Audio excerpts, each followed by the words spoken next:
This is Upton Park, a move away from our home.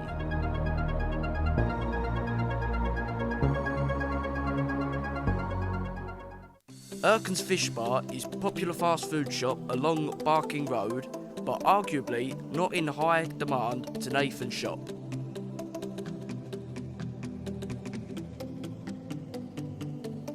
Nathan's Pie and Eel shop is arguably the best place to go to get fast food on match day. The queue can range up to 10 metres in length, and I wonder if the food is nice.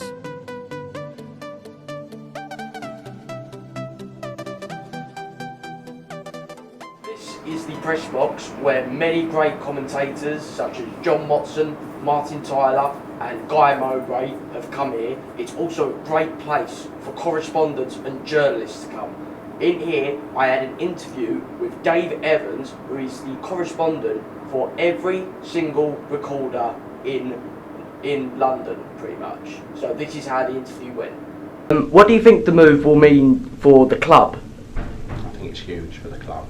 When they get a 34,000 sellout every game here, and it's going to be an extra 20,000. That's brilliant. I mean, you think about all the potential West Ham fans there are out further in Essex, beyond Havering, for instance. You can go out to Brentwood, you go to Basildon, places like that. There's a huge potential for West Ham fans.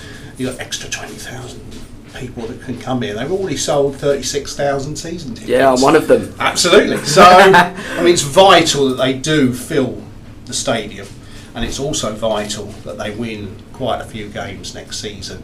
They'll want to be a winning team. They want to keep these new fans over the years and build a new generation of West Ham fans. And if they can do that, then I think it will be huge for the club, and they can compete with, you know, the top 4 or 5 teams in the Premier League. Most definitely. And what are your personal opinions on the move? Do you think it's going to be good? Do you think it's going to be bad? Are you going to miss Upton Park? What do you think? What are your opinions? I don't think Upton Park is the same spiritual place that it used to be, say, I don't know, 20 years ago. They changed it was all a lot closer before than that. What a great atmosphere it was at Upton Park then. So it's not quite the same now. Will I miss Upton Park? Not particularly. I think the area around Upton Park is not the greatest area around. Trying to get into Upton Park Station after a game is not great either. Whereas the Olympic Stadium is purpose built for that sort of thing, and I think it's easier to get there by train.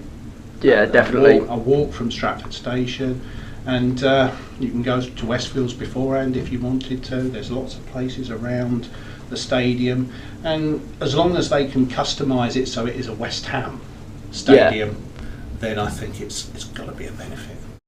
For the club, it's a lot better because they can draw in inordinate amounts of red compared to what they're getting now. They're getting a decent amount of money now, but you think that's 78,000 seat stadiums? Yeah, about 60 to 75,000. Yeah, that's a lot more money. Plus, they're getting the plaques outside. It's a shame for the fans. It's a real shame for the fans because and the history and the tradition of the club, because the tradition of the club is at Upton Park.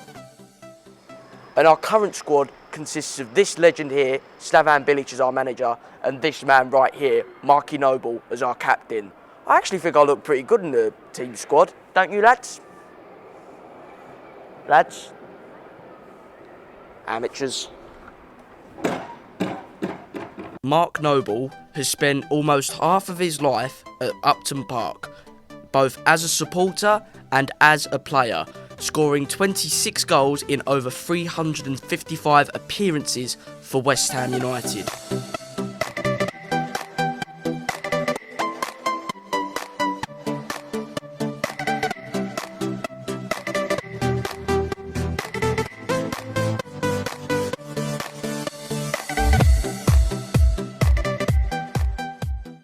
Here, the Queen Elizabeth Olympic Park Stadium, which held the 2012 Olympic Games, probably one of the biggest sporting events in the world apart from the World Cup.